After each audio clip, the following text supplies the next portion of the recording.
So good afternoon, everyone. My name is Twisina Emmanuel Brown. I'm going to be moderating this event. I'm standing in for one of the original moderators who couldn't be here from the World Council of Churches. This session is about religious communities, and it is affirming people around the world. It follows the same format that most signed events will have, which is we're going to open it up to one of our colleagues to say some opening remarks. Then we're going to follow the format of the panelists being asked questions. They're going to testify and do their interventions on behalf of their communities. And then if we have some time towards the end, there are some statements from some very important sponsors that help put this event together. And also after that, we're going to then open it to the floor. Hopefully we will have some questions. Can I remind everybody that although this is a non-secular space at the United Nations, it is sacred to all of us here, for us who are human rights activists, right? So can we all please respect the fact that we're in the United Nations, and this is the fight that we all have is collectively we are all fighting for the progression of human rights for everybody, irrespective of where they come from or the color of their skin and their socioeconomic status. Without further ado, I'm going to now call on, as is typical with spaces that we need to open, I'm going to call on Reverend Nokuthula Ladala. She is a pastor of the House of Prayer and Worship, an inclusive church in Soweto, South Africa, and Reverend Nokuthula is going to open this space with a few words of prayer. So, ladies and gentlemen, Reverend Nokuthula. Hi, everyone. I acknowledge that this is an interfaith space. We're from different faith, as people of faith, from different faith background. So I'll allow us to do what feels right for you, what feels comfortable, whether you close your eyes, whether you do whatever that makes you express how your faith. Let us pray. God, who is called by many names in the different language, we thank you for this time as we begin this important conversation. We pray for your peace, for your strength, and for your wisdom as we begin this journey. In many names we pray. Amen. Thank you very much for that, Dr. Nokuthula. Ladies and gentlemen, I want to remind everybody that this event is Facebook Live. So if you have a problem with your identity being broadcast on Facebook, it's on the Global Interfaith Network's Facebook page. Please let me know, and then we'll try and accommodate you in a separate part of the room so that you can be seated elsewhere. The format is going to be, I'm going to ask some questions of the panel, then there's going to be a summary, and then there's going to be a question and answer at the end. But first of all, I want to acknowledge the major sponsors that are responsible for bringing this event together. The government of Uruguay and the government of Canada. We want to give our sincere thanks for making sure that this event is happening right here. So thank you very much, Canada and Uruguay. I want to also acknowledge our organizational sponsors.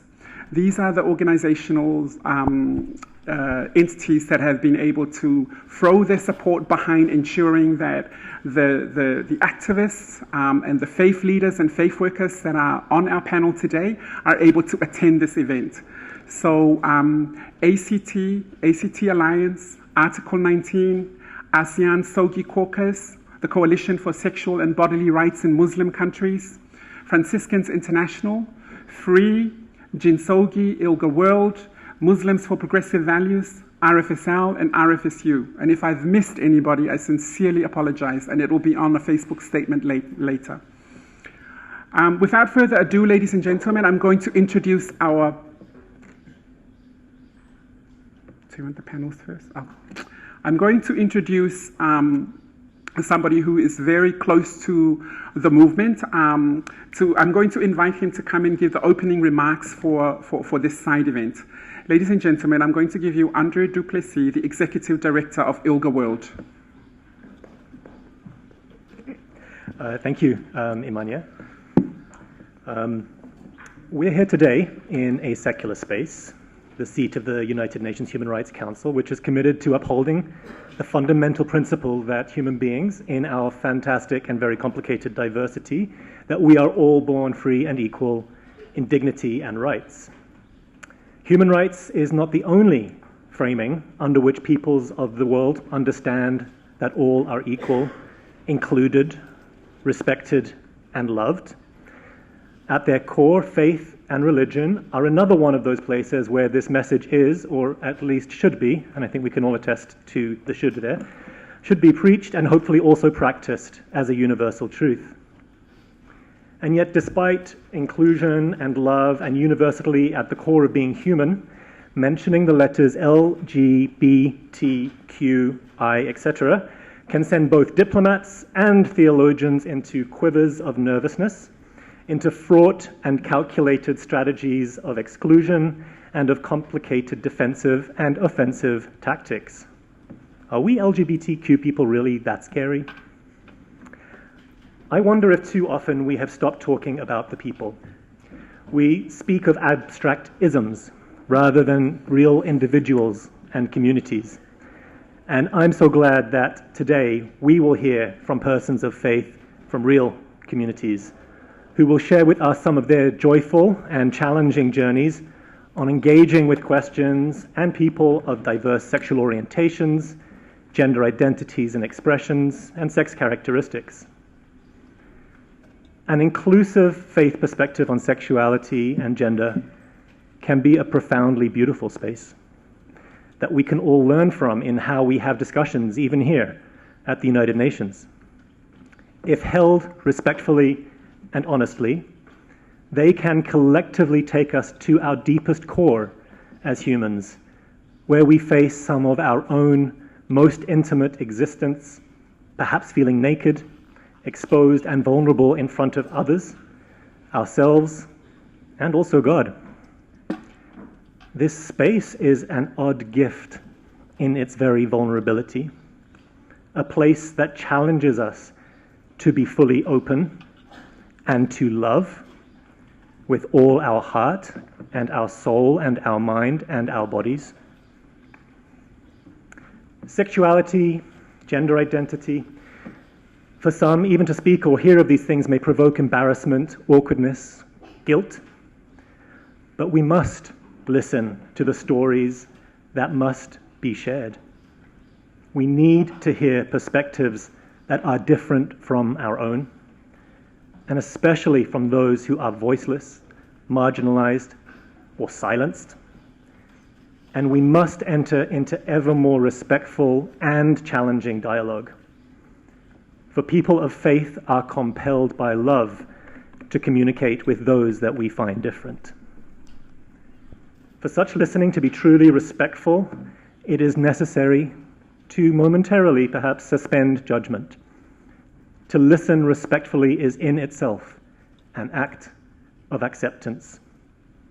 It may, in fact, be the first step towards the creation of a truly inclusive community.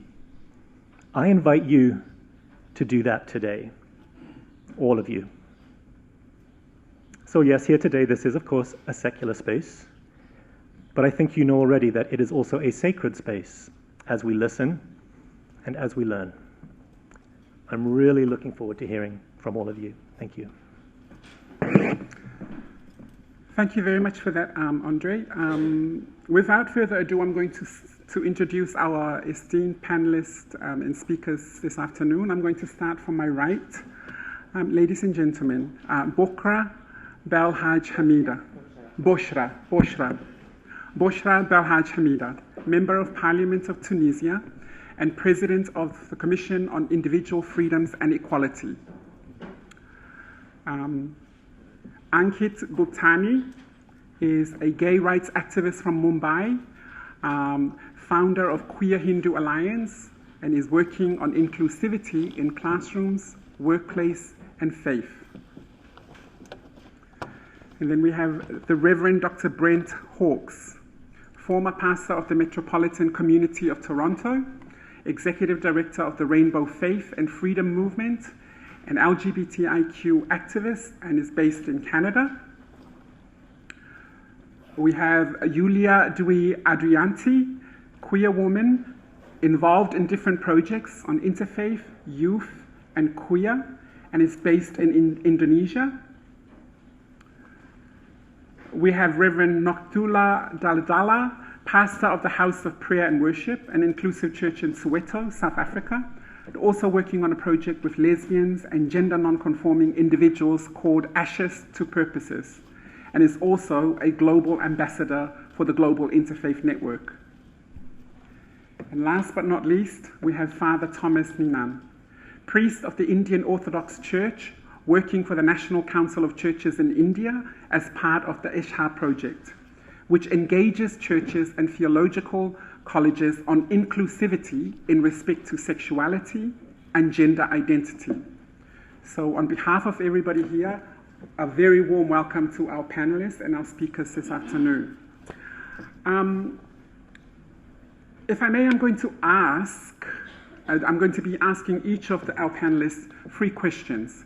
And then at the end of the 3 questions, there will be a summary or final thoughts where you can summarize if something has been missed.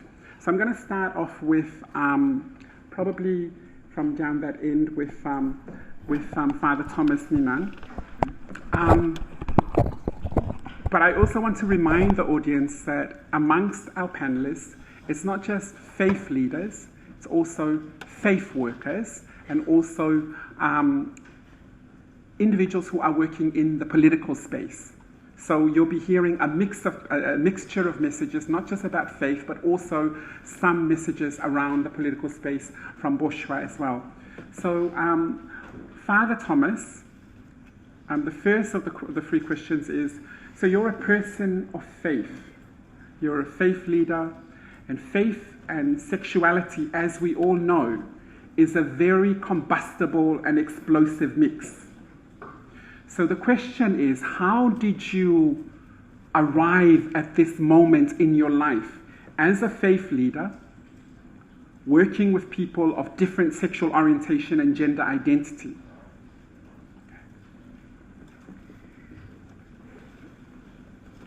I used to be homophobic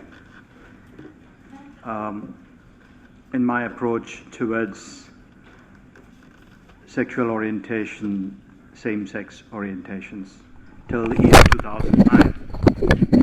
In fact, I used to even teach the youth of our church the so-called biblical understanding about sexual orientation, and hardly realizing that I was actually influencing the youth of my church to be homophobic. Till the time that I moved from India to South Africa for a brief period where I got to do my further studies, I had friends who were from the gay community. I had an opportunity to revisit some of the biblical passages which are judgmental, and to go through a process where I realized that what it would mean to love truly. Is sexual orientation something so big a hurdle to realize the love of God between two people? And that was a unique life changer in my life, to not just look at biblical passages, but to go through a life experience of living relationships with people from diverse sexualities. But then that was South Africa. I was coming back to India. And I hardly realized that, this is not an issue in India. This was 2013. So I left all that I learned, the sort of notes, to reduce the baggage to India, saying, oh, I'm not going to face this again. But then God had different plans. And sooner I got an opportunity to serve the National Council of Churches in India, which had a project which engages churches and theological colleges in the area of human sexuality and gender identities. So it was a unique opportunity for me to be able to engage with realities in India, very different from the other places in the world, and to go back to my own journey where I used to be phobic, and now here I am belonging to a church which is very conservative. But internally, I had theologically found the Orthodox theology of Trinity to be very connecting to the whole idea of inclusivity. So those were the affirming moments for me as I journeyed in this process of human sexuality, and here I am. So that's been a living experience for me, and I'm so proud and glad to represent that journey here with all of you. Thank you. So I want to thank Father Thomas as an ally of our movement, right, of our LGBTI movement. But I want to move, maybe perhaps we could look at Reverend Nokuthula Daladala, and if you can please talk a little bit about, your own journey and your personal journey in terms of how did you arrive as a reverend, as an ordained minister now, in your church and in your faith, now at this moment in your life here in Geneva. Thank you. I grew up in a Christian home. I was baptized when I was 14, and my baptism has a story on its own. But I will save it for another time, since I could not bribe my other panelists to borrow me their time. During that time, I also discovered something about my sexuality that was confusing, and I couldn't share it with anyone because the church was preaching against it. So it was my little secret. When I turned 18, by default, the church that I grew up found out about my secret, that I love girls. To cut the story short, I was told I was demonic, a bad influence. I was a danger to women. Women must stay away from me because what I have was transferable. And during that time, I was also prayed for many months to chase the demons away from me. But that experience had some, it's another story for another time. I was not changing. I also went through a process personally because at some point I also believed that there must be something wrong with me because now everyone is saying that there's something wrong with me. I also believed it and internalized it in the sense that I thought God really didn't love me and I was not created by God. And as I continue battling in my journey, trying to integrate my own sexuality and spirituality, something happens to me that I was gang raped, and people in the church plainly told me that God was punishing me as I was not willing to change. That was very hurtful and led me to try at some point to commit suicide because I didn't understand this kind of God who punishes people. But I didn't die, so I'm not a ghost as you see me today. I was given a second chance, I believe, to do the work that I do today because at that moment in my life, I also had to make a decision to divorce this God who punishes people, and find the God that was loving and kind, and the God who created me and every one of us. That is how I arrived at this moment in my life as a faith leader. I think through my own lived experience, like it was a journey and a half, but I'm grateful that this journey led me into being who I am today, being openly and being vocal about how we can be able to integrate, how we are all created in the image of God. So I'm grateful for this time, that this is the moment in my life that I am very positive and very excited that through the journey that I had to travel, I find myself here. And I'm grateful that I was here and I'm able to do the work that I am doing today. Thank you so much for that, Reverend Nothula. My heart breaks every time I hear a story of a woman who was correctively raped and punished because of who she is, in the name of faith. In the name of faith. I want to move to Yulia Andrianti. As a queer woman, Yulia, involved in different projects with interfaith youth and queer based in Indonesia. Are you able to tell us a little bit about your journey and how you've arrived here as a leader and working in your communities? Okay, thank you. I think the first thing that came to my mind now is like identifying yourself as a journey. Like who you are, it is a process that it takes time. And appreciating the time is really important, because sometimes we are so in rush with things, but even then we forgot to very slowly see what happened within ourselves. And that's what I also feel. So I identify myself as a Muslim because in Indonesia there are mostly Muslim population, and I was so happy because I started my journey from the searching of my faith, because like the first of all I love to go to Muslim communities at that time. In my first communities, my Muslim communities, what was being taught is about how to be a good woman, and to be a good woman is like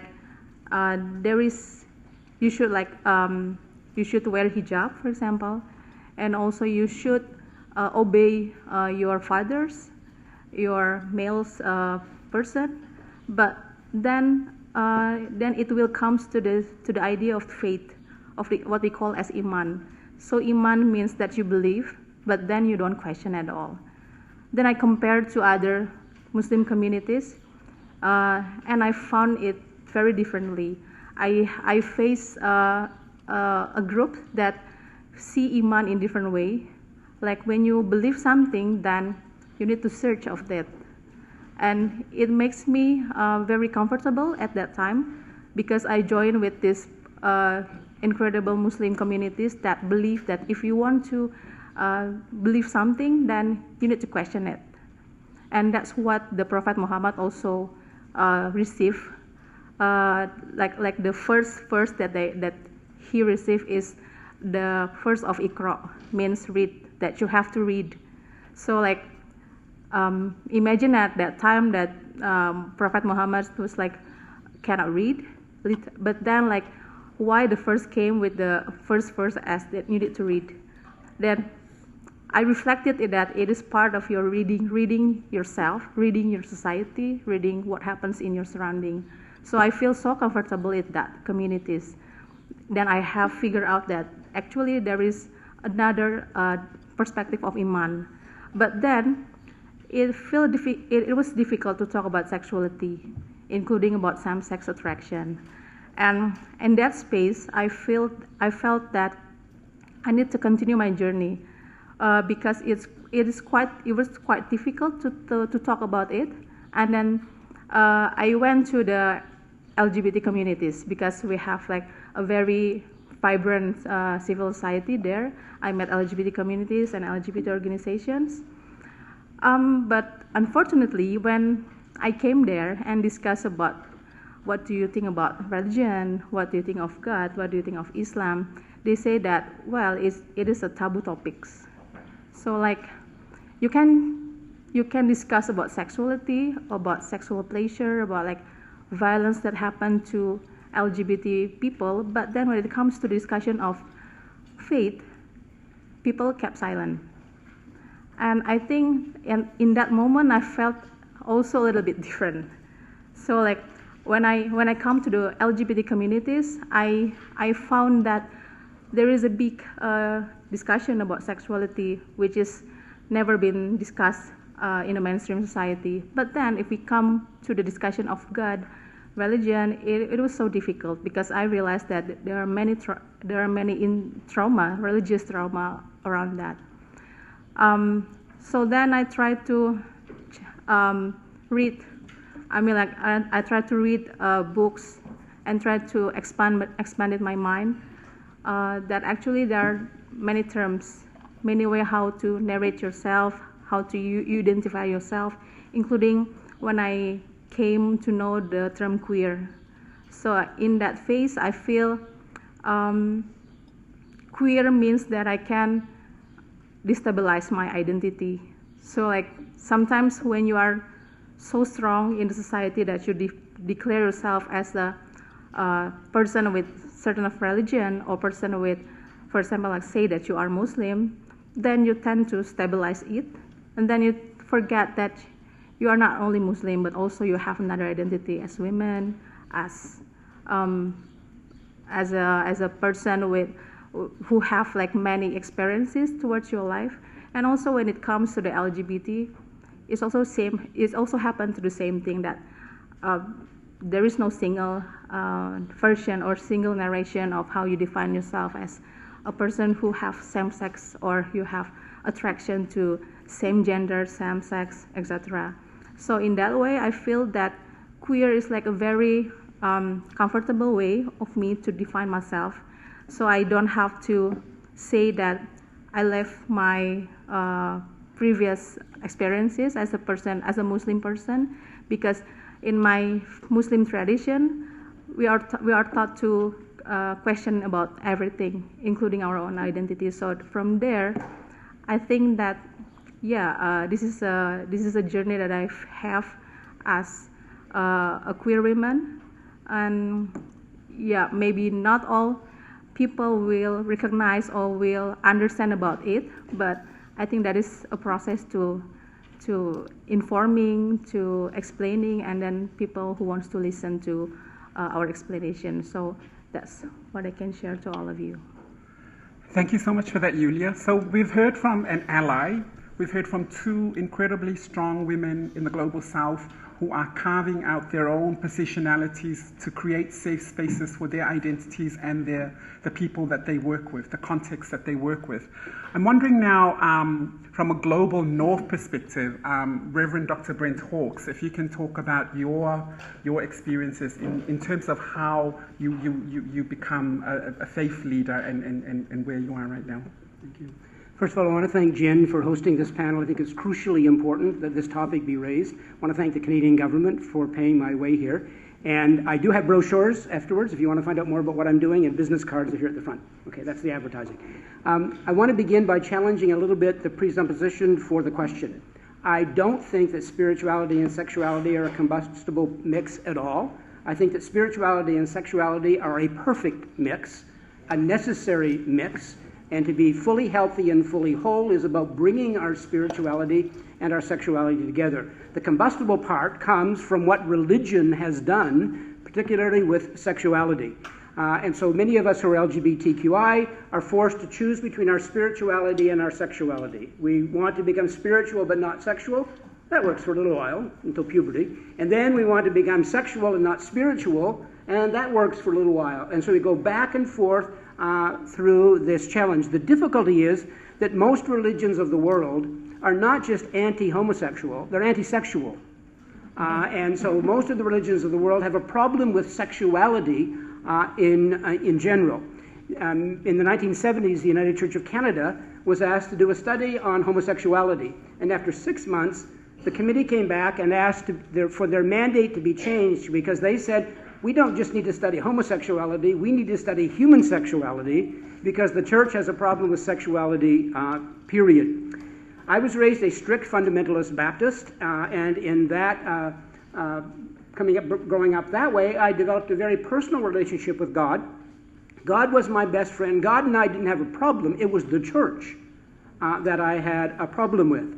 Now, when the church started teaching about how awful homosexuality was, I was thankful, because I found out there were more people in the world just like me, that I wasn't the only one like this, and I wanted to find out, where are they? Tell me where they are so I can find them. I remember, as an example, when I was very, very young, some guys were playing basketball and they were joking about homosexuality. And afterwards, when one of them was playing, I said, what's a homosexual? And he said, go look it up in the dictionary. In those days, we actually had dictionaries that were paper things where you could look up words. And I went and looked up the word homosexual, and the next day he said, did you find it? And I said, yes. It's about two men loving each other or two women loving each other. And I said, I think that's me. And I remember he picked me up and sat me on a fence post, and he said, that's dirty and that's evil. Don't you ever tell anyone. So as a young person, I began to learn what other people felt about what I felt. And I learned not to trust other people with my feelings, and sometimes not even to trust my own feelings. Eventually, I went on to university. I left the church. My first year of university, went through my wilderness period where I had no church community. Faith communities at their best teach comfort and challenge. They teach comfort in terms of a place where you can comfort each other, be with each other through difficult times, support each other in difficult times, and challenging you to be more open and more loving and more forgiving and more active in the world. And I missed both the comfort and the challenge. Then I met a friend at a gay bar, and he took me eventually to an adult bookstore in Halifax, Nova Scotia. I found a little teeny corner where there was some LGBT material, about one copy of everything, every novel, every book, and every magazine. And I remember sitting out in my little 1972, that ages me, Ford Pinto car, looking through the Advocate, which is the national LGBT magazine in the United States, flipping through it, looking at the pictures, but eventually came to an ad with a cross in it. And I was stunned. And I sat there and cried and cried and cried, because I knew it was home. And it was an ad for the Metropolitan Community Churches found in California in the 60s as a home for LGBT people, where they could be spiritual and sexual and bring their spirituality and their sexuality together. Because we were created as spiritual beings. We were created as sexual beings. And so I moved to Toronto, found my community, and found that amazing, amazing transformative experience of being able to have my sexuality speak to my spirituality, and my spirituality speak to my sexuality, and come together in a healthy way. I believe that my spirituality is God's gift to me, and what I do with my spirituality is my gift back to God. Thank you so much for that, Reverend Dr. Brent Hawkes. I'm thinking we move to Ankit Bhuktani now. Ankit, have you got any thoughts that you want to share from your experiences in Mumbai?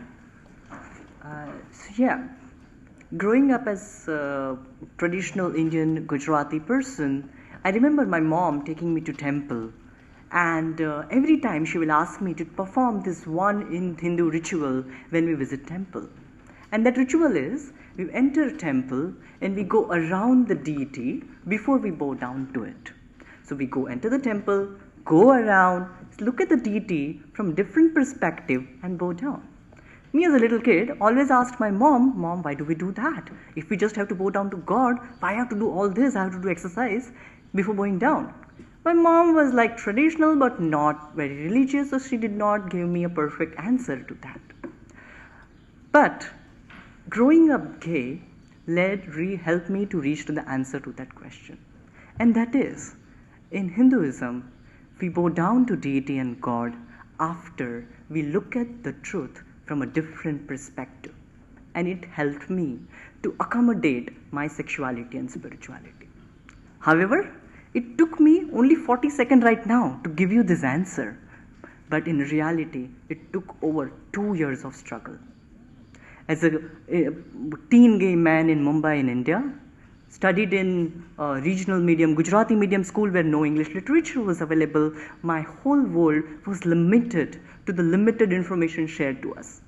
I remember in 9th standard, 9th grade, in science textbook, we had a chapter on human sexuality, but my teacher, who was a married auntie, a lady, old lady, avoided the whole chapter on human sexuality just because she was uncomfortable talking about sexuality with the students. And end of the day, she was the one who was going to prepare a question set and give the answers to that exam. So I was never taught about sexuality. And being a very good student, quote unquote, I never had resources which was available back at the back benches because my whole world was the first bench of my classroom to my home and back to the same first bench in front of the teacher.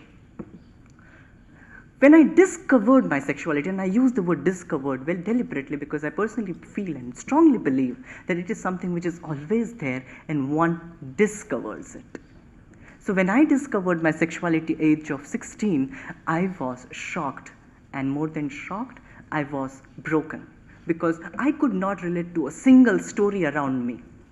Everything around me were heterosexual. I don't know if they were homosexual or not, but at least they were seemed to be heterosexual, and I was the only person in the whole world. I felt I was completely alone. I tried to kill myself twice because I thought that if somebody else will get to know about my story and who I am, it will be a disgrace to my family, my community, my faith, and so on and so forth. Fortunately, we are a vegetarian family, so the tool I used was a knife. Hardly you can cut a potato or a carrot out of that. Forget about killing a human being. Then I got to know about Mumbai LGBTQ Pride Parade. I decided, okay, let me give a visit to it. But I'll not go with these people. I will stand away from it and look at what they are doing. So in 2009, the very first Mumbai LGBTQ Pride Parade was happening. I go there, and with the distance, I look at the people celebrating something, and which led me to a question and a conclusion that if I cannot accept myself for who I am, for the thing these people are celebrating, can I at least continue my life? And if I have to continue my life, I have to find answers to my existence, especially from the thing which I was very closely attached as a child, and that is my faith.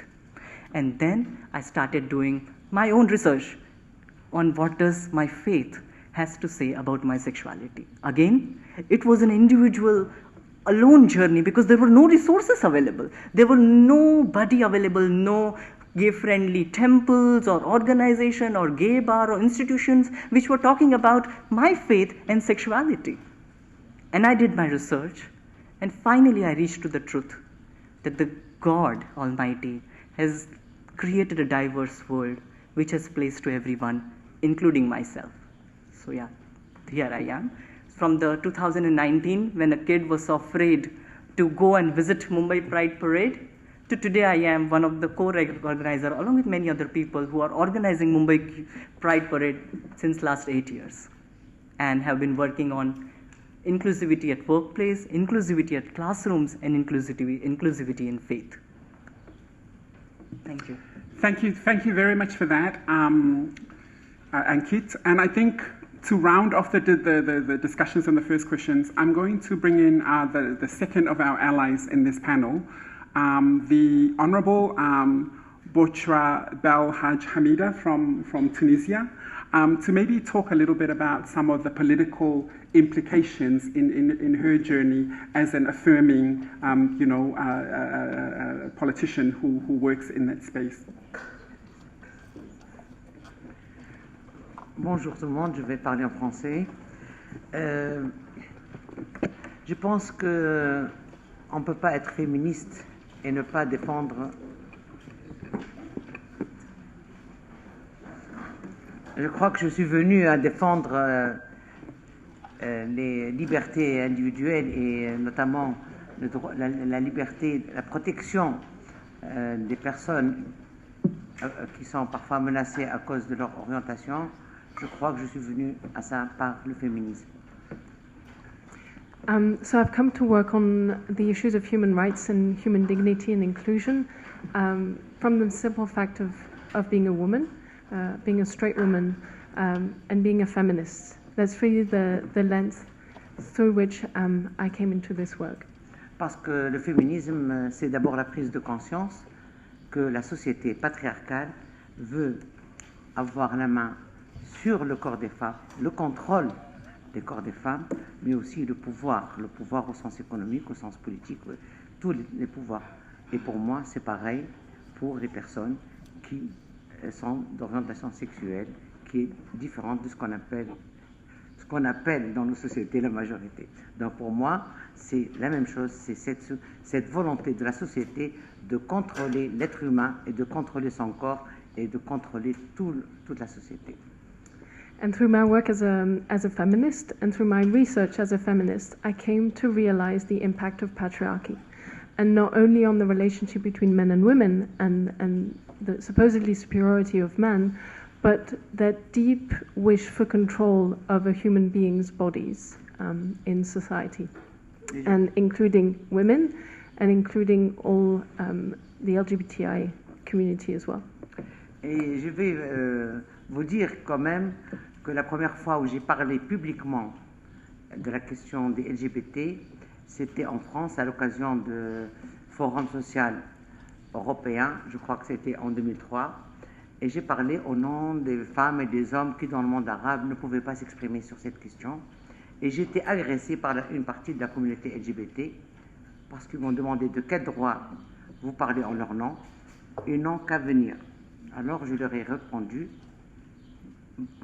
prière, je vous prie, je vous supplie d'emmener un seul ici parler, parce que vous n'êtes pas conscient de ce qui se passe dans le monde arabe sur cette question. And the first time I spoke publicly about LGBTI rights was actually in France during a European Social Forum in 2003, if I remember correctly. And I spoke about women's rights, I spoke about LGBTI rights, and I was actually attacked by some members of the LGBTI community in France. And I asked them to open their eyes and understand what was going on in other parts of the world, and that's including in the Arab world. Et la révolution venue, les personnes et les partis politiques qui sont contre les droits d'une manière générale, les libertés individuelles, ont mobilisé leur masse contre moi, et je me suis retrouvé dans les petits quartiers et dans les villages à être attaqué parce que moi, j'étais celle qui veut le mariage gay. And my struggle continued as a defender of human rights when I got back to Tunisia and during the revolution. And I faced huge amounts of repression and attacks and harassment from local groups, local political groups, who undermined my work and attacked my work for promoting women's rights, human rights and LGBTI rights in Tunisia. Mais quelques mois après, et là je dis que c'est grâce à la révolution, c'est quelques mois, je dirais une année après, la Tunisie a vraiment changé. En 2012, on a vu des ONG, des LGBT, on a vu et on a une radio, on a des romans qui s'écrivent dans la langue tunisienne, avec le dialecte tunisien, des histoires tunisiennes, des personnes qui sont LGBT. Donc c'est quelque chose d'extraordinaire qui se passe en Tunisie, même si la loi n'a pas changé, même s'il y a aujourd'hui encore des personnes, et notamment des jeunes, qui vont en prison, parce que la loi, elle prévoit la prison pour les personnes homosexuelles, femmes ou hommes, mais quand même, la parole s'est libérée, et aujourd'hui, les organisations sont là, elles s'organisent, elles défendent, et vraiment, elles sont visibles. And I have to tell you that the situation in Tunisia is really evolving, and evolving in a good way. And we faced huge amount of struggle during the revolution, but this has opened the box. Now we can actually talk about human rights, we can talk about LGBTI rights, we can talk about women's rights. And the situation is not easy, it's not clear-cut, but now there are organizations, there are NGOs, there is freedom of speech. The law is still rather discriminatory, but in the facts, in social norms, things are really evolving. Vous aurez pu inviter une des associations, mais là je suis là parce que je suis la présidente d'une commission dont je vous parlerai tout à l'heure, qui a justement proposé l'abrogation de cet article qui prévoit la prison. Donc je vous en parlerai plus tard. And we could have invited an NGO here, a Tunisian NGO here on the panel, but we invited Bosha so that she could also share her political experience and her experience in a committee on human rights that she'll talk about a little bit later. Thank you very much for that, Honourable Bosha. So I'm going to now ask the second question, and I'm mindful of our time because there are some people already standing outside wanting to come into this space for their 4 p.m. session. But we've spoken about the general journey of how it got you into here, but this is the crux of the session now about faith, right? This is where you all get to share with us the core of your theological knowledge and how that is affirming of gender diverse and LGBTI identities in your space where you stand. So I'm wondering if we could start with one of our allies, Father Thomas, if you can just maybe, I'm thinking maybe 2 to 3 minutes, if we could, for this one, because, yeah. Okay, let me try.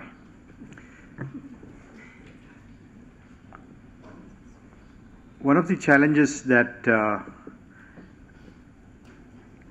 comes in the space of understanding diverse sexuality and gender identities as a Christian is to understand who the loving God is while there are judgmental passages in the Bible that one perceives that God is actually trying to separate and identify a certain group of people because of their sexual identity and gender identities. Well, one of my favorite psalms in the Bible is Psalm 139. And I found my answer in Psalm 139, verse 14, which says, I praise you, God, because I am fearfully and wonderfully made.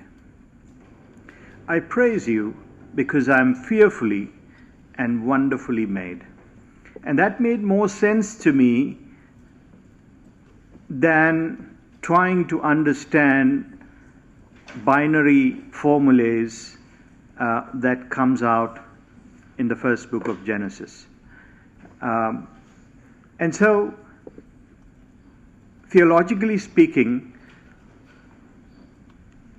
I had to understand God's love as a God who made each of us human beings in His divine image as unique beings.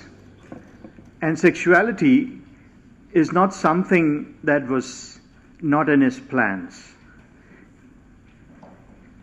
The whole aspect of sexuality and gender identities gave uniqueness to each human being in this world. And that's why I'm fearfully and wonderfully made. In the Orthodox faith, we believe in the Trinitarian theology, where God the Father, God the Son, God the Holy Spirit are so intimately attached, and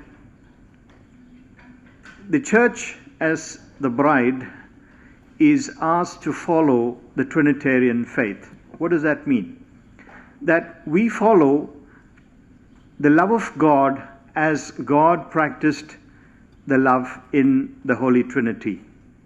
As a community of faithful beings, we practice a love that is so intimately involved that we accept each other as the divine beings created in the image of God.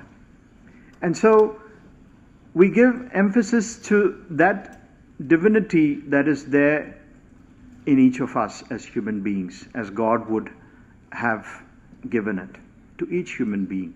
Sexuality and gender identities is not something outside. It's inside that plan of God. And so it's in that respect that I found joy in celebrating the Trinitarian faith, in being able to recognize the holiness and divinity that is there in each human being with their sexuality, with their gender identity. Thank you very much for that, Father Thomas. Reverend Noktula, would you care to share with us the core of your theological knowledge and also how affirming it is of gender diverse and LGBTI identities in your space in Soweto, in South Africa? Okay. I am a spirit, live in a body and a soul, and sexuality formed a little part of who I am, not everything. So in my personal theological journey in finding, rereading the scriptures in my own little corner, when I realized that, I needed to find God that is loving. So I identify with God because I am created by the image of God, meaning that I have a spirit and I have a body and I have a soul, and I am not different from any other person. So rereading the scripture, finding myself into the scripture, that Psalms 21 that says that God created the whole world and God created all of us in a different ways. Scriptures like Jeremiah, when God said, I knew you before you were born. Those were the scriptures that I had to reread and find myself into being part of the creation of the image of God. And it has been, when we have these conversations with other theologians or even including other religious leaders, I always say that God had a sense of humor. Because when you look at each and every one of us inside this room, we are so different. Others are tall, others are blessed like me. I have a gray hair. Others have beautiful smile, small eyes, and dark colors, long hair, short hair, and everything like that. So meaning that I had to find myself in those, in the sense of how God has humor, in a way that I am part of the creation, and I should feel proud and not allow anyone to tell me otherwise, because, as Father Thomas is saying, that I am also beautifully and wonderfully made in the image of God. So that was my theological interpretation into how I integrated my own sexuality and my spirituality, and finding joys into looking at how animals look like, how we human beings look like, how everything else is so different, in a sense that it makes us to feel that we are so excitedly and we are so wonderfully made. And each and every time when I have conversations with LGBTI people, realizing that, some face so many challenges into understanding and integrating their own sexuality and their spirituality, because of the fact that, the church has been sending the message of hate and excluding LGBTI people into thinking that they are not part of the human being, or they are not part of the creation of God. So that is what I can really say about my own theological journey. Fantastic. Thank you so much for that, Reverend Noktula. Yulia, do you want to talk a little bit about your theological background and also, affirming different identities and gender diverse and LGBTI in Indonesia and the work that you do? But also it would be really interesting to hear about the community that you work in, and one of the things that we want to hear as well, which I'll circle back to Father Thomas and Noktula, is, examples of affirming faith communities in your context, in your region. Yeah, I want to start by saying that the passionate of ourselves to the God in Quranic verses called taqwa, and there is the verse that saying that actually it is very clear, I think, that the one that distinguishes between human being is taqwa. So that's all. So they don't say any word about it is because of your gender, your sexuality, and this is what one of the Muslim religious leader also put in a frame, that there is a universal verses that is distributed in the Quran that's saying about the universal ideas about humanity. And if you want to go to the core of the idea of taqwa, then it's not about the fearing God itself, but from the context of what the Prophet Muhammad was, that there was a Jahilian society, like people just did like severe act, for example, like about the how women were treated at that time, and that you can just like marry women wherever you want without a certain procedures, and like there was a very bad society at that time. And when the idea of taqwa came, then it tried to reveal the context that actually you cannot differentiate between that you are women, you are man at that time, because as long as you have this idea of taqwa, then that's what matters. Now, and I think it's also including with the diverse gender and sexuality as well.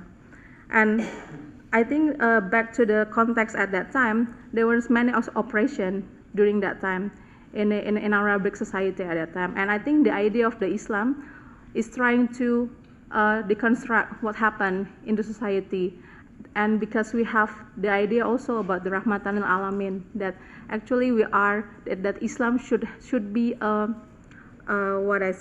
should be like a bless for the universe itself. So the concept of Rahmatan lil Alamin should be also seen as a part of the taqwa itself. So I want to say that from the very immateriality, it comes to the anthropocentric idea of religion, of the faith. And I think when it comes to the very idea of the humanity, then our embodiment experience should be counted. And that's what I also learned about from the feminist Muslim perspective, that our body is being contested and being the arena of the systematic oppression of the society or state or even religious institution. And I think the idea to try to see that, to deconstruct this, try to see that the oppression is there, is part of the obligation of the Muslim, because they are the first saying that we are Khalifah, we are the moral agent. So we try to shift the oppressive society into the more to a more like humanitarian. Human is the idea of the religion itself and the idea of the taqwa itself. And I think about the affirming religion or affirming a religious community, like at least in 2008, there is what we call as Pesantren Waria, or Islamic boarding school for the trans women, that is existed in Yogyakarta, Indonesia since 2008. And unfortunately, because of the high political attention, then it was being shut down. But at that time, so the pesantren was very located near the villages. So people know exactly who they are, what they do, and there are so many. There are also some religious leaders that try to give the information about how to do the teaching, how to read Quran, how to practice religion, because you can then decide whether you want to wear the female outfits or the male outfits, because there is still a segregation, right? When you comes to in Islam, when you comes to the mandate of the salat, of the praying. And I think that's what I also reflected from my journey in my community, because I also initiate an organization called YIFOS, Youth Interfaith Forum on Sexuality. So we built the concept of queer camp. So we want to make people come together, participants from diverse faith and sexual identity, and then peace activists, LGBT activists, and also religious scholars to talk about this issue together. And we figure out that because we start with the term queer, then we try not to define what people identity at that time. Of course, there are LGBT identified person, but there are also person who are not identified as LGBT but do the same-sex practices. For example, like Myril, it is like the same-sex practices appear in the some of the Islamic boarding school, and also another cultural identity called, for example, like we have like 5 gender in Indonesia, and the last gender is called like bisu, and bisu is one of the one of the religious leader in a pre-traditional cultural practices in one of the place in South Sulawesi. So I think there are many ideas about the word of affirming religion, affirming so-called LGBTIQ in the society, but we need to see deeper first and try to be very clear about what we want to address, because like when we already have the presumption in our head, then we will think that okay, I want to see like whether there is LGBT person or not, whether there is like the people with religion or not, but actually we have so diverse experiences in the life itself. Thank you so much for that, Yulia. Reverend Dr. Brent Hawkes, do you want to hit us with some, incredible theological affirming knowledge for LGBTI and gender diverse identities, and also be interesting to hear about some examples of affirming faith communities in your context? The challenge that most of the world's religions have is we're dealing with sacred documents that were written thousands of years ago. And if you can imagine the medical community, if they took medical documents from 2,000 years ago and wanted to use those documents as rule books for how to do medicine today, how they would be in trouble. Or if the legal community took legal documents from 2,000 years ago and wanted to use those as rule books, thank you, for how to do the legal community today. So that's the challenge we face as religious communities. If we took our sacred documents, and I love the Bible, however, if we treat it as a history book, as the history of the early people of faith and how they wrestled with the questions that we wrestle with, and where they got it right, and frankly, where they got it wrong. The challenge has been when we try to take the document like the Bible and use it as a rule book, because you can find things in the Bible to support and to challenge for and against almost everything that you can think of. But you can also find wonderful stories, love stories about Jonathan and David, or love stories about Ruth and Naomi that are also in the Bible.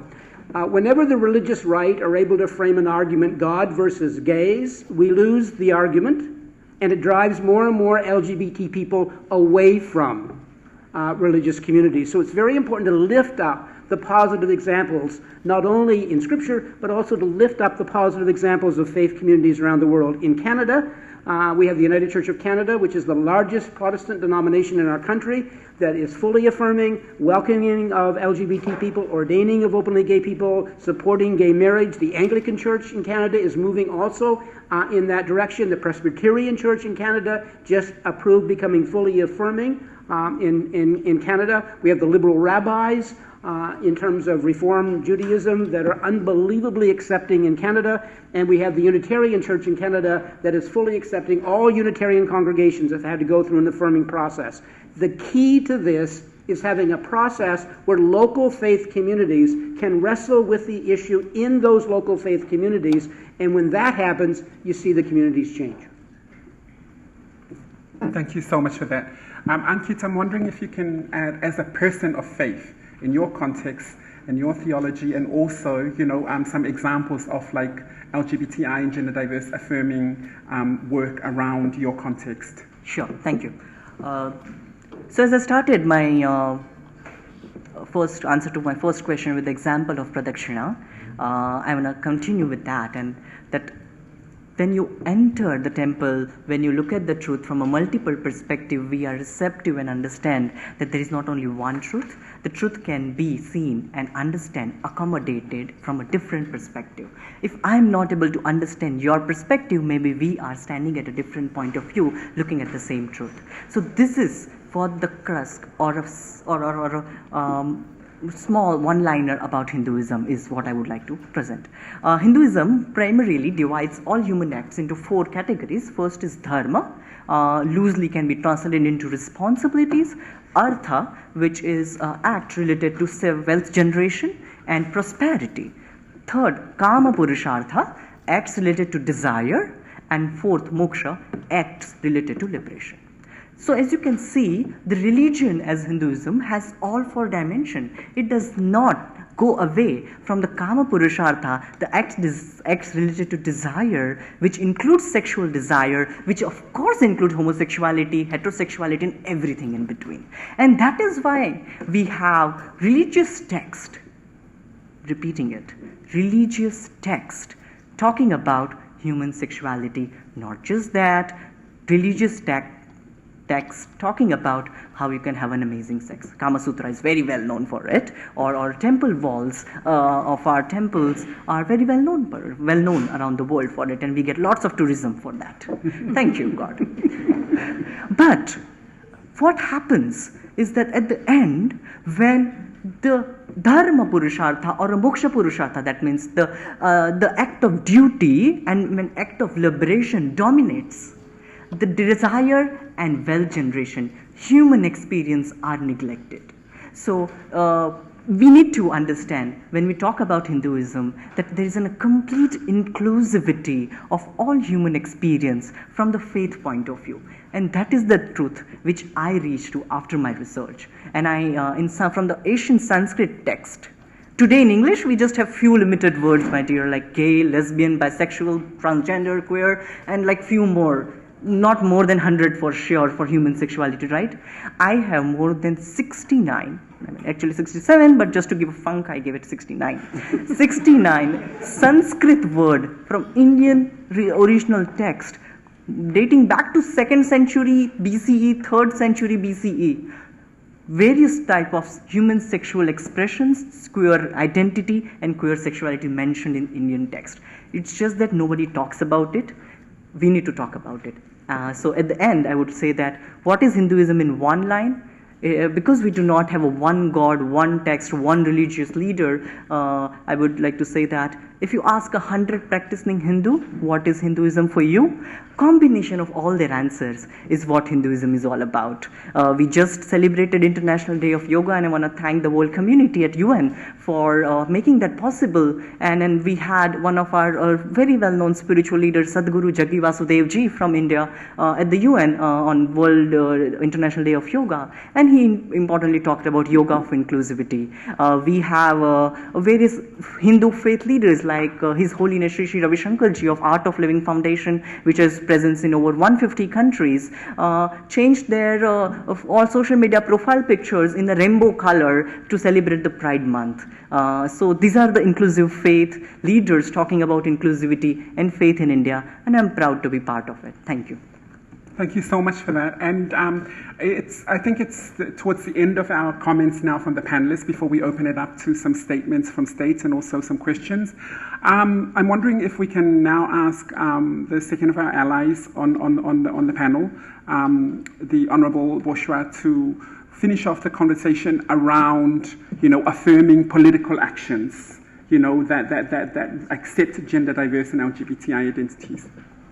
En fait, avant la Révolution, la question des libertés individuelles était absente des débats, notamment dans le mouvement des droits de l'homme. Parce qu'à l'époque, c'était la priorité, c'est les libertés politiques, c'est le droit de s'exprimer, etc. Venue la Révolution, les nouvelles associations, la question des libertés individuelles a été inscrite dans la Constitution. Aujourd'hui, la Constitution oblige l'État à protéger les libertés individuelles comme les libertés publiques. So before the revolution in Tunisia, the focus was very much on freedom of speech and freedom of assembly. And with the revolution came the concept of individual rights, and this was inscribed in the constitution. And so today what is written in the constitution is a legal and political commitment to protecting individual rights in the country.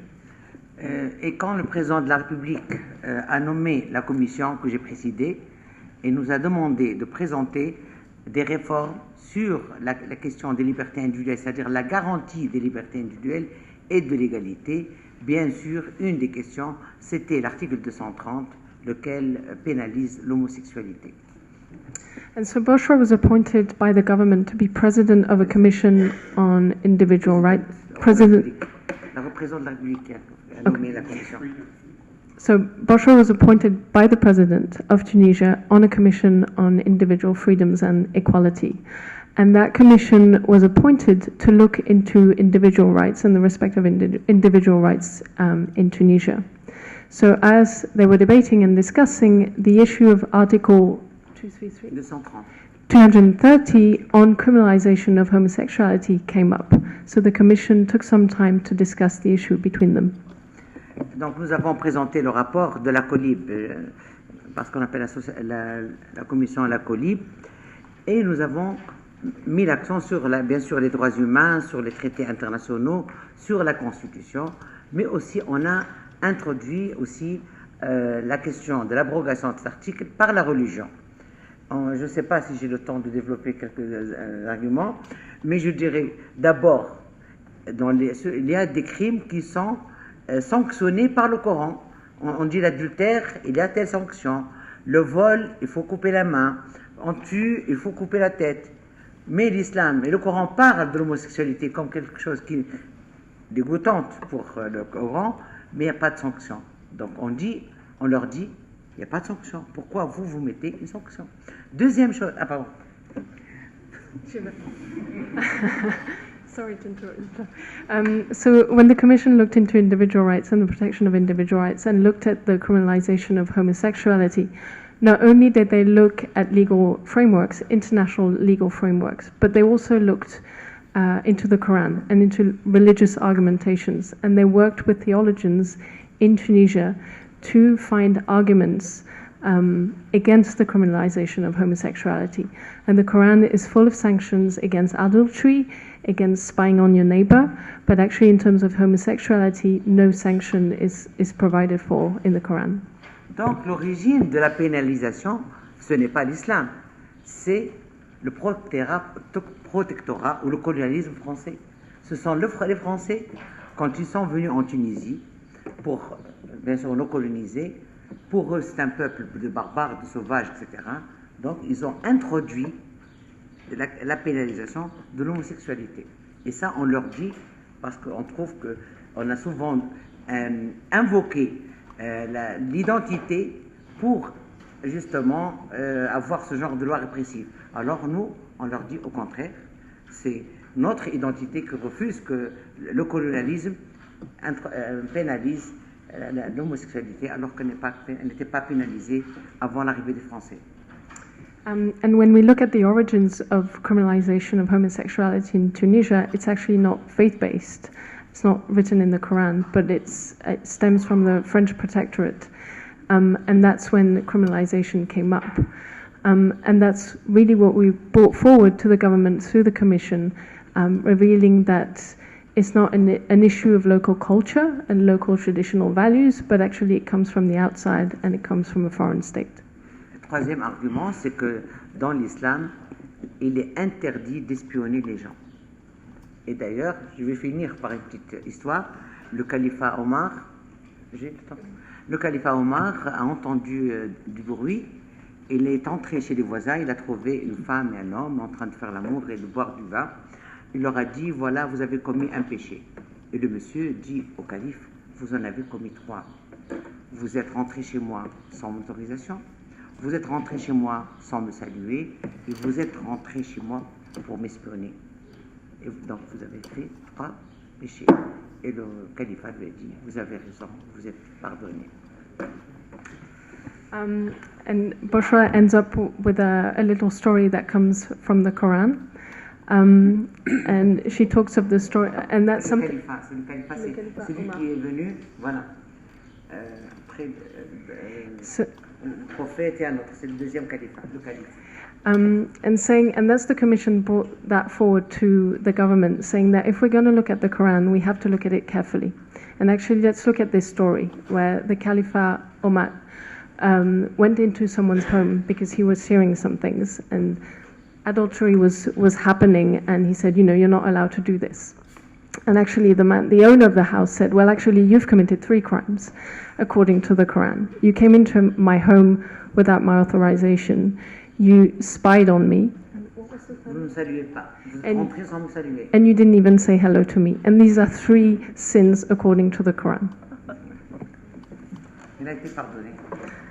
So thank you very much for that to all our panels. I'm going to open the floor now to some questions. But first of all, I want to call on the government or the representative of Canada to deliver their statement. Thank you very much. Canada is pleased to co-sponsor today's timely event. And the intersection between the right of freedom of religion and belief and LGBTI rights are largely presumed to be unharmonious. So I thank you today for reaffirming that they are in fact intimately linked and mutually reinforcing. Canada acknowledges and applauds the efforts within faith-based communities and people like yourselves who are helping to advance the right of LGBTI persons and inclusive religious understandings and interpretation. Change will not happen overnight. However, through the formation of alliances and courageous leadership of faith-based actors, together we can forge a path that promotes equality and dignity for all. Thank you. Thank you very much. Also want to call on the representative from the state of Sweden who wish to make a statement at this stage.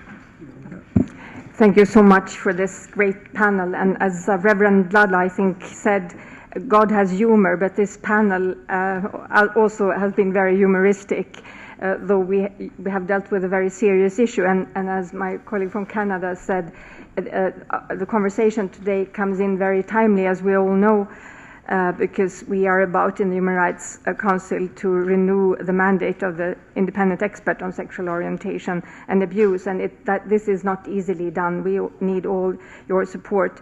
I think you have portrayed very well how religion can be good, but also can be used to resist calls for protection of LGBTQI persons' rights, and even to justify violations of international and constitutional rights and equality. And I think you've given some wonderful phrases to us to use to counter this backward view of humanity and rights. And you've also shown in a wonderful way how religious leaders and actors play a key role in shaping people's values, norms, and norms of acceptable behavior and life roles. I think Father Ninam, but all of you gave really good testimony of this, how you yourself can change. My own country, Sweden, has gone through a development, and it is only in 2009 the Church of Sweden began to conduct marriages also for same-sex and allowing Christian and same-sex couples to get married within their faith tradition, while acquiring a legal status that gives them access to the social protection of married couples. Maybe if you have any messages to us while we are preparing to renew the mandate of the Special Representative, Sogi, that we can pick up, I would love to hear.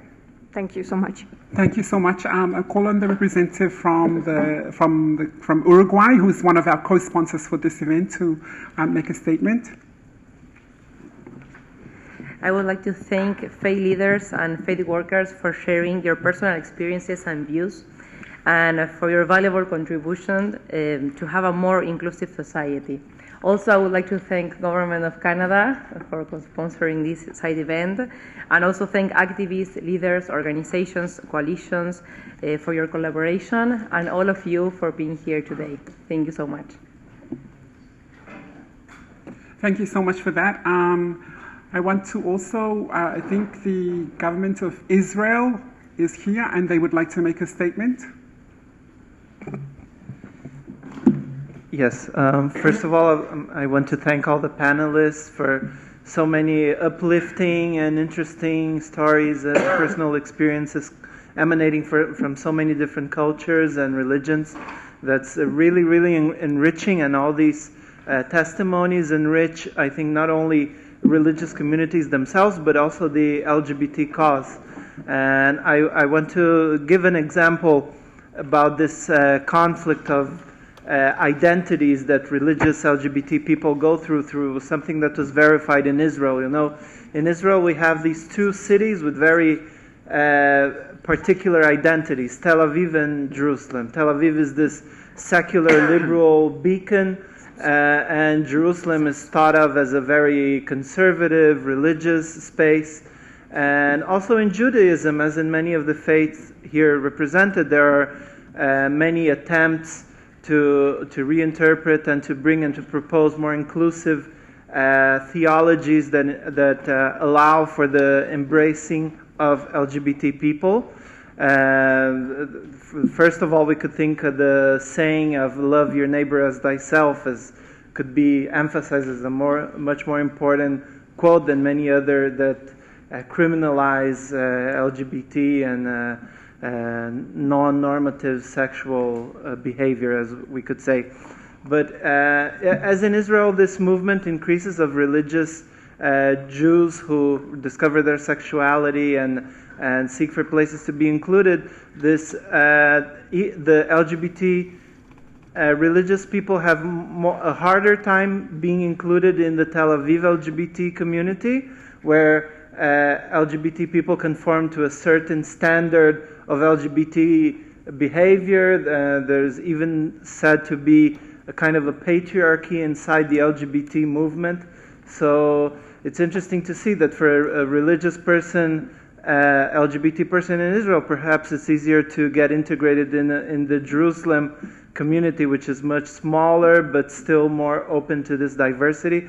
So I think, just to conclude, that an LGBT religious person should never have to choose between these two important aspects of their identity, and spirituality is very important itself. And just to thank you for bringing this other voice to all these aspects of the cause. I think what you're doing here is a real, as we say in Hebrew, a kiddush Hashem, a sanctification of the name of God. Thank you so much. And finally, the home of the Global Interfaith Network is based in South Africa, in Johannesburg. We'd like to give the opportunity to the representative from South Africa to please make a statement. Thank you very much, Madam Program Director. It's a privilege for me to have been part of this. Please accept my apology in the delay in us conveying our co-sponsorship of this, but we're going to use that for next year because this must happen again next year. If not in between, that we find a way in which we carry this energy forward to continue the conversation. So you have our full support. I am fiercely, beautifully made in the image of God. I love that. And how do we convey this message to ensure that we are able to achieve precisely the progress that we want to achieve in inclusion, critical to which is addressing discrimination and violence and all the things that go into that.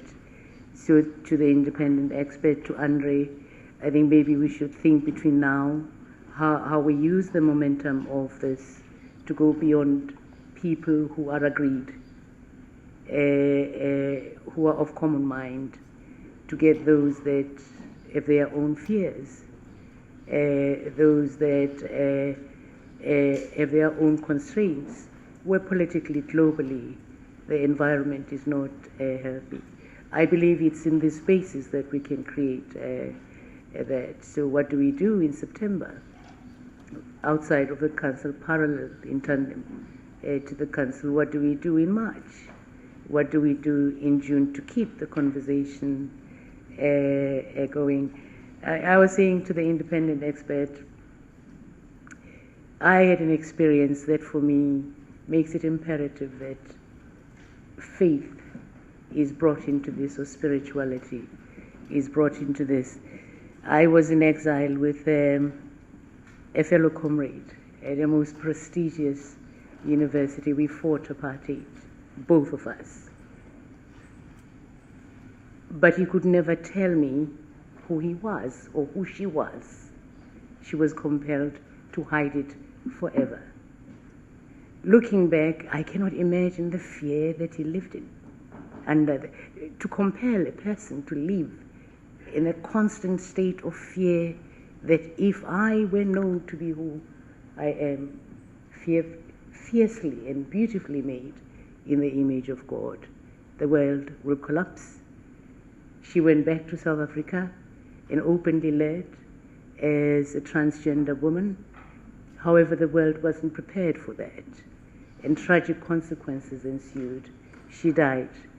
So for me, in honor of Sally Gross, my dear friend, at a personal level, it's important that this conversation continues. So I thank you. I thank you all for the privilege of being here. Thanks. So our time is up. I want to encourage all of you to continue these conversations with these incredible activists. Outside, you can ask them personal questions, you can ask them whatever it is that you want to ask. It doesn't have to be in here. If you're shy, you can find them somewhere in a corner in the cafeteria and sit down and have a conversation with them. But I want to reiterate and I want to thank the countries of Canada and Uruguay for allowing us this opportunity to have this event here today. I also want to thank our organizational sponsors who we read out earlier, but most of all, I want to thank our panelists for contributing their time and their efforts.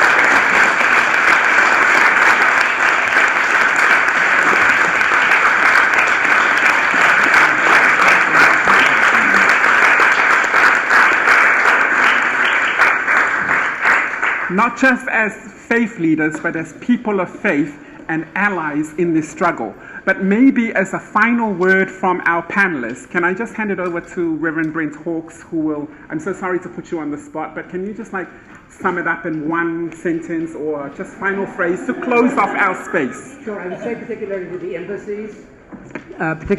embassies, that when you are having pride receptions, when you're having different gatherings, reach out particularly to LGBT people of faith and invite them into the discussion so that faith, which has created a lot of the problem, can now help to create the solution.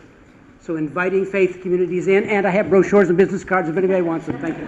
Thank you so much, everyone. Thank you so much for your attendance.